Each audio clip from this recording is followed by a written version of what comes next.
Start with Rick in the back. Hey, Tony. Hey. Going back to last Saturday, what was it that caused that situation with Frank to escalate, and what was it that they told you when you came out on the field? Sure. Well, Frank stood up in the middle of the inning. I wasn't sure what was going on. I was actually talking to the guys to the right of me about one of their pesky hitters, leadoff guy. Jarvis is pretty dang good, and he was standing up. I believe we had it accurate that they were relaying pitches, which there's nothing in the rule book that says it's illegal to do that. I mean, it's up to us, and Frank admitted the same thing, to make sure, you're not tipping signs or the, catcher's hands out to where people can see that. So he was just defending his pitcher. And then in a weird combination of things, it spirals into a deal where we've got Doe down on the ground in a lot of pain. So that's where he was coming from, and he was letting off some steam. And that was my initial argument was, this is an emotional moment. And, Coach Bohannon, who, like I said, we know well, is well off in the distance. So that's kind of how that whole deal started. And then I think you asked what I was told on the field was, like I said, he's not allowed to threaten another coach, the way that he was. And again, so my defense and Frank, which I'm always going to defend Frank, or at the moment too, I was out on the field to do what I can for Doe, which is not a lot. That's secondary to Woody. And then also my wheels are already spinning. Unfortunately, you got to have a little bit of a cold heart in that situation. Who's our next pitcher? But I'll always, defend Frank in that situation. Again, my defense for him was he was blowing off some steam in an emotional situation. He's got to call pitches. You don't want the other team to know what's coming, and then also you never want to see one of your kids hurt, and you don't want to see anyone on the other team get hurt too, for that matter. So Ben, and then Ryan, and then Joseph. Tony, just the last 2 Fridays, what have you seen from Chase Burns that have led to his struggles, and is there any concern about maybe the velo being down? Well, fortunately, Chase Burns' struggles are Chase Burns' struggles, not a normal human, if that's the right way to say it. And I think that's got some sarcasm to it, but also some sincerity. I think velo, as you get into the season, is maybe going to dip for some guys. Other guys that maybe are a little fresher might spike. Weather might affect that, but that part's not really a concern. I think most coaches would agree the ball kind of does what you tell it to do. And if your mind is conflicted, you're not going to throw your best stuff. And I think that's where he was at last week. I don't mean to speak for him, but I think I've got a good handle on it, especially now that time has passed and you do a little research and whatnot. The bottom line is after, we had a really good road trip, he comes back home and probably like some of our team thinks he's invincible. And that ain't ever going to be the case. You can be Michael Jordan and you're not invincible. And all of a sudden it's not a good outing, and Missouri's taking good swings, as they've done against a lot of teams. They're a hot starting team, it seems to be, in the first couple innings, and it bothered them. And to me, whether it be our team or Chase, when things don't go the way you want to, and coaching staff too, as the Rolling Stones said, you're not going to always get what you want. And it's not necessarily a bad thing that that's the case. It can be a good thing, because now you learn some things about yourself and you go through some challenges. Last year, it's not like we didn't have challenges, but we had a very blessed season, and we went up against a team late in the year that was 500 throughout the year. And maybe they had a little bit of edge on us, that they had to go through all these different trials and tribulations and things like that to get to that moment, and we did not. And that doesn't mean we couldn't have beat them, but maybe that's an advantage that we're building into a guy like Chase Burns in his freshman year that's been, it's been a great one to this point, it's fair to say. And same thing, our season has been successful, but you need to know you can bleed every now and then. It's a healthy thing. We'll go Ryan, Joseph, Mike, and then Carter. I guess these next two will probably look different, but what does a game day look like for you while suspended? Well, you cannot go in the stadium, so we've got a routine we'll do Friday, which I'll be able to participate in, which is nice. Our coaches' meetings about the games are usually pretty short, to be honest with you, but they've lengthened. I don't know if they're listening to me, but that allows me to get off my chest, my contribution, what I feel has gone into the deal. And I'll probably see the guys on the way to the game, but then that'll be it. And I don't know that I'll do it, but I would like to hear the park. But if you do that, then it's going to be mistimed, if you're somewhere on campus, which I think their field is off campus, so that won't really work either. So, you do the watch ESPN and you're a minute behind, and that'll drive you crazy. But, we've gotten to this point. The penalty is what it is and probably deserving. And so knock those 2 games out. And I cannot look forward to Sunday any more than I normally do, which Sunday is a big day as is. But, one of my buddies has a sign that Saturday or Sunday is for the boys. It's in his little man cave. I forget what it is, or it's for the guys or whatever. And Friday's for the guys. I don't mean to diminish Coach Sully's, on his way to being a legend down there. Frank is super smart. Josh, I'm not diminishing what those guys do, but Friday is for Andrew Benintendi and AJ Puck and guys like that. So the guys will have it out on Friday and do their thing, and we'll see what happens Saturday, but I'll be seeing it from a TV. How have you watched the last 2 games while suspended? On the laptop, but when it's a home game, I get hooked up with our technology guys and can get a live feed. So at least you feel, I don't know, I guess you feel like you're in a VIP seat where you're getting a live feed. But again, we go over all that stuff in the game ahead of time, and it's nice to have a plan, but 80% of the time, plan A ain't going to work. And being in the live game is so different. So the one good thing that's come out of this is a lot of kudos and respect have been created to Coach Elander, because you have to act quick on your feet. You don't get to watch it on TV with your feet up, relaxed. The game speeds up on you as a coach in every sport. And obviously those guys have handled things well, because not only have we won, but we've been able to involve a lot of players, which I always love. And then we've played well too, not just won. Going into Gainesville to face Florida, it came out yesterday that their Friday night guy, Hunter Barco's not going to pitch due to some elbow discomfort. Just what is the scouting report and how the rotation might go, and how are you guys going to handle kind of the change of who they're going to throw? Right. We need to hire you on staff, because I didn't know that till this morning for sure. There's no confirmation from them that they would just slide guys up. Obviously, Sprode is also a Team USA guy like Barco was. I mean, those were 2 of the better guys on Team USA, which is the pinnacle of amateur baseball. So it's not like they don't have another Friday guy ready to go. I just don't know if they're willing to slide him up or not.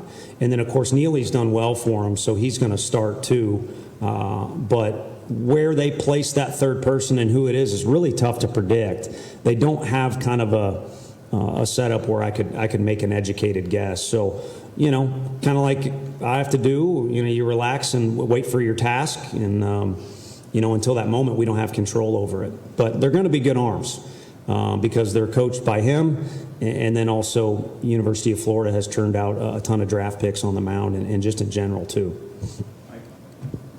Yeah, how pleased were you with the way that Josh just seamlessly kind of slid into the head coach role last weekend, and the way that other guys stepped in and filled more roles as well? Right.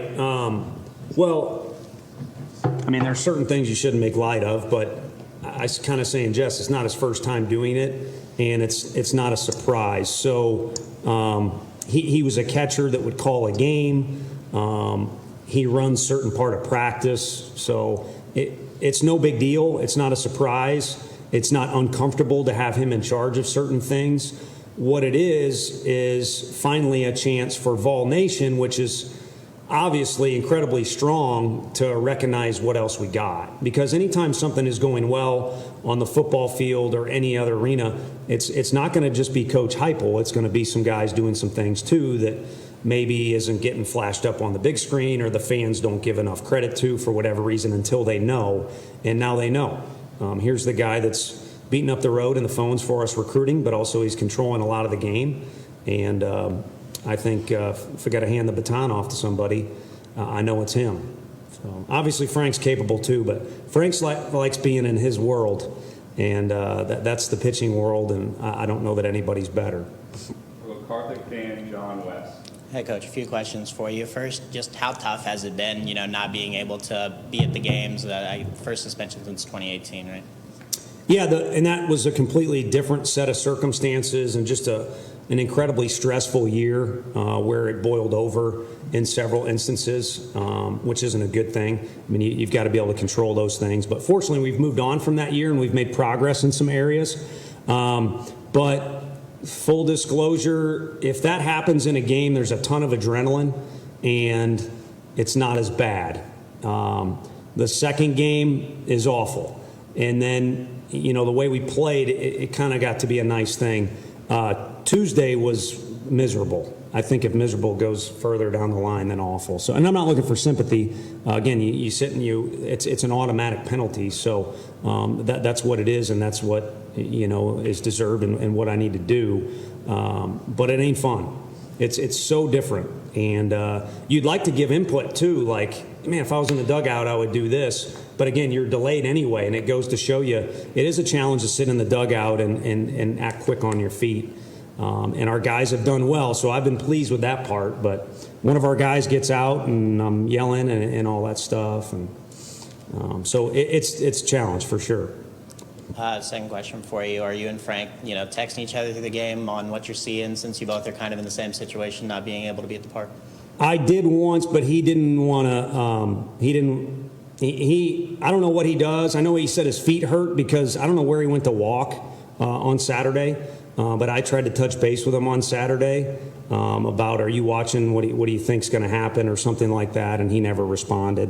We did talk on the phone immediately after the game, trying to see what we were going to kind of round up the wagons and do. But it's too hard for him, so he kind of completely removes himself away from the whole deal. And, one more for you, if I can.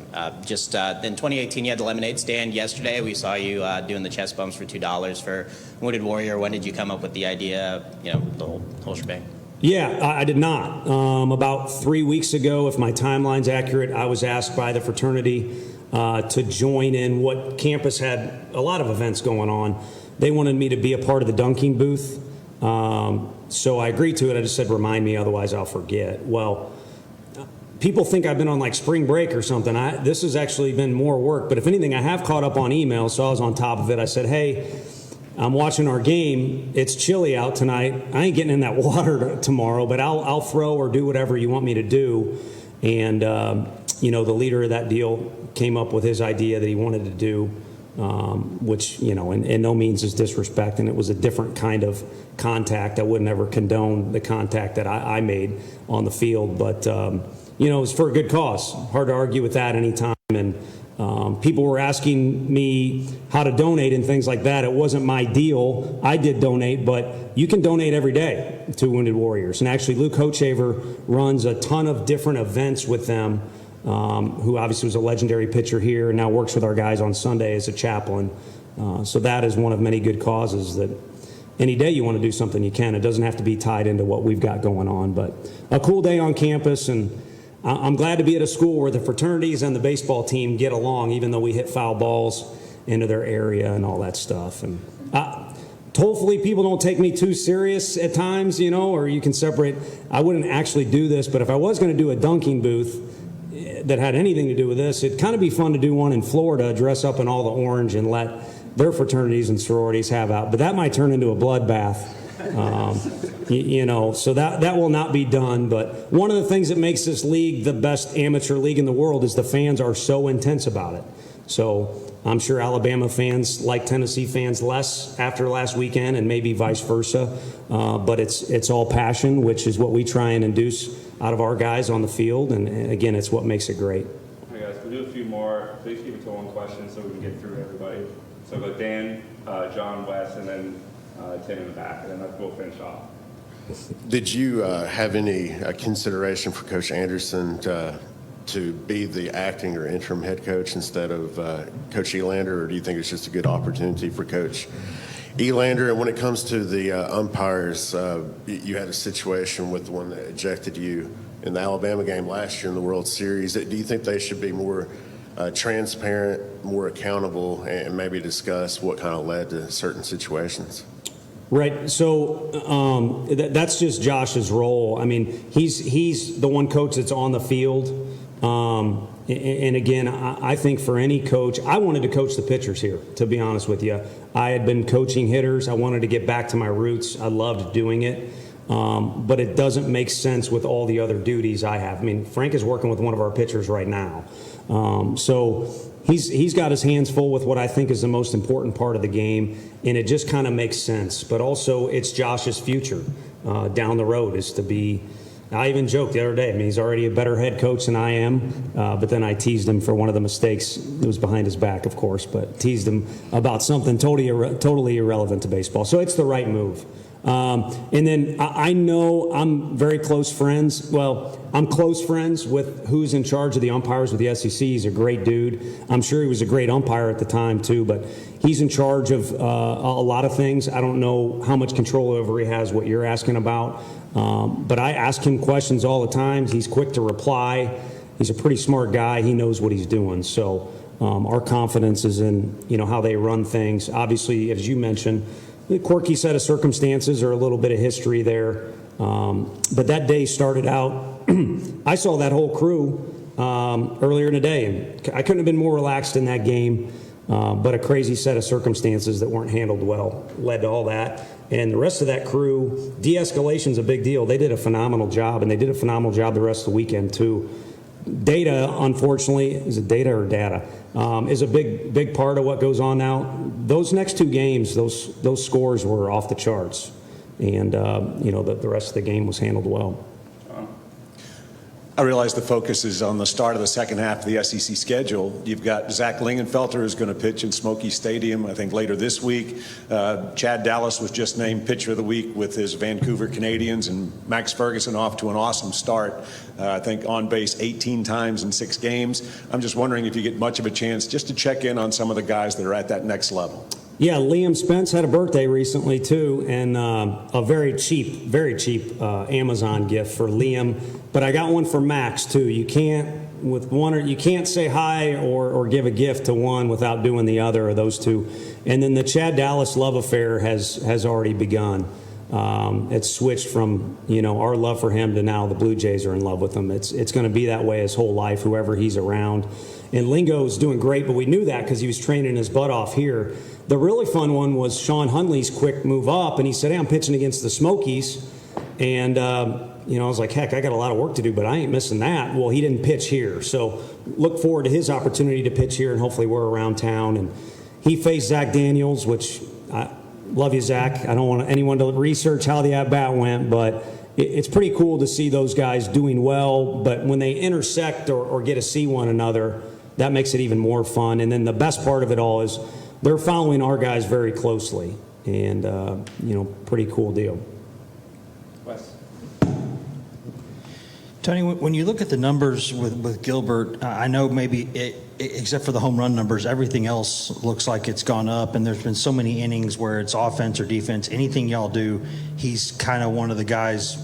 If he does anything quietly, he's doing something quietly to help that along. Just as a baseball player, every day, what does he offer this team? Well, I think he does what he did last year, and that's jump on a grenade, so to speak, of being in that cleanup spot. The reality is these are just kids, even though they're playing pro-level baseball, and we're traveling like a pro team today. We're playing in front of crowds that are bigger, but they are young and they're kids. So I'm in the 3-hole, or he moved me today, or I'm coming off the bench. They can really overthink those things. And with Drew, you're not going to ever get overthink. You're only going to get overcompete, which it's hard to hate on that, even though you got to control it sometimes. So being that man in the middle has been huge. And he has made himself an absolute elite defender in center field. Again, I'm watching it on TV, so I got to see the replay. The catch he made in the outfield towards the end of the game last night, he made it look routine. That is not, we need someone who can make that play next year. Let's put it that way. And then the environment, he affects it greatly. And one thing he needs to know, too, and I've told him this, is if for some reason there's a moment like he had in freshman year where he's over intense or he gets wrapped up in his own emotions too much, it's got a ripple effect across the dugout, unlike most of our other players. Chad Dallas, again, I was joking, but it's true. If Chad is around, there's a ripple effect and it changes the whole environment. And Drew almost kind of has that like a dial on your radio where he can affect that. And as he's gotten older, he almost only affects it in a positive way. So I hope it's 10 out of 10 positive way the rest of the year. Tim, last question. Jordan and Evan told us on Monday that the celebration after Saturday night's game was the best they've ever experienced. Can you give us some of the stuff that went down after the game? I think there was just a lot of emotion there, and it's a great question, and I respect that. but that was kind of one of those things it's for the guys. You know, and I think the bottom line is they have really good leadership. There's a couple other small things that I'm looking forward to a weekend, and maybe me being out of it will help. We've had 3 weekends in a row where politics have kind of popped up, and I'm looking for just ball. That's what I like. Competition is my favorite. Baseball is my second favorite, and I'm just looking forward to that. But there's been a bunch of different little situations over the last couple weeks, nothing major you guys would write about, that our guys have beat the coaches to and have handled it incredibly well. And I think that thing that went on Saturday, all that goofy stuff, let's just focus on the fact that arguably our best pitcher is no longer available in a game that you could kind of say we really need to win. There are no must-wins this early in the year, but again, they're young kids. They could think that way, and they couldn't have handled it better. And they had a ton of passion, and maybe it spilled over and they were corrected. And to my knowledge, watching on TV, they did what they were asked to do, and at the end of the day, they got the job done, and so it was celebrated in probably more dramatic fashion than you want to do in the middle of the year, because it's a 3-round bout over the weekends. But a couple guys said they'll never forget that the rest of their life, and anytime a young kid here says that to you, it's pretty cool. Thanks, Coach. Nice try over there. Nice try. Blade Saturday or not decided yet? Yeah. Probably. And I even told Sully on the phone, I said, we just want to wait in case we want to do something different. Because Sewell's foot, too. It's probably opener, and then if Sewell's good, Sewell. Combine those two as one guy would be plan A. But both those guys are throwing today. And then, Joe won't be able to do it, but he's going to try and do some stuff better. Good? Thank you. Thank you, Coach. Yeah. Hey, we can talk. We can talk. Thanks, man. We just got these made, and I don't know how they're